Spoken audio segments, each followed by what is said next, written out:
Selamat pagi, senang sekali Fakta 62 kembali menemani hari Rabu ini. Bersama saya Tiffany Aisyah, kita langsung ke rangkaian fakta berikutnya. Mengaku sakit hati bertahun-tahun, seorang anak di Cianjur, Jawa Barat dengan sadis habisi nyawa ibu kandungnya dengan cara dicekik, dimutilasi hingga dibakar. Dibantu sang ayah, pelaku juga membunuh anak balitanya yang rewel saat sang nenek dieksekusi.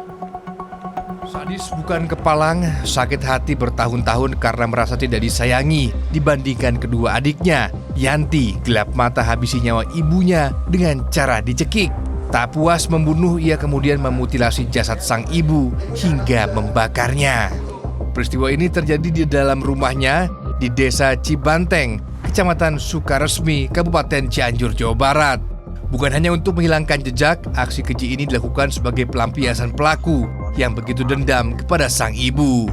Selain membunuh ibu kandungnya, Yanti juga tega menghabisi nyawa anak balitanya sendiri lantaran rewel saat ia tengah eksekusi sang bunda.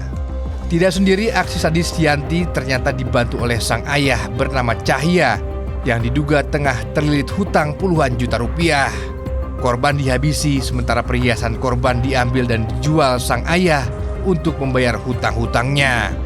Agar tidak diketahui warga, potongan demi potongan jasad kedua korban dibuang terpisah. Hingga akhirnya warga setempat dihebohkan dengan penemuan tengkorak manusia. Kemudian juga untuk anak yang berumur 3 tahun ini dibunuh, keterangannya hanya untuk tidak berisik atau menghilangkan jejak. Nah, ini hasil dari keterangan dari pelaku, dan tentunya tim juga akan terus melakukan upaya-upaya penyidikan secara profesional dan akan juga kami periksa di psikologi ya, untuk kedua tersangka ini. Peristiwa terungkap awalnya kedua pelaku ini beralibi telah mendapat bisikan goib hingga keduanya tega membunuh kedua korban. Kepada warga lainnya serta pihak kepolisian, para pelaku menganggap bahwa korban merupakan sosok buto ijo yang menyeramkan sehingga perlu dihabisi. Namun setelah didalami, motif sakit hati bercampur kebutuhan ekonomi yang membuat kedua pelaku anak dan ayah ini tega membunuh korban yang merupakan nenek dan cucunya. Mengaku dapat bisikan gaib dan akhirnya dilakukanlah upaya untuk pembunuhan.